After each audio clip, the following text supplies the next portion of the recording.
How to add logo or watermark to videos in Veed. First of all, open your browser and go to veed.io and sign into your account.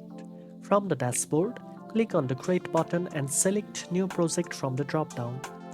Upload your video by clicking Upload File or dragging and dropping it into the editor. Once your video appears on the timeline, you are ready to add a logo or watermark.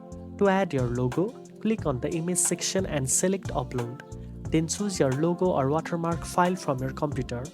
Once uploaded, drag it onto the video and position it whenever you want it to appear, such as a corner or center.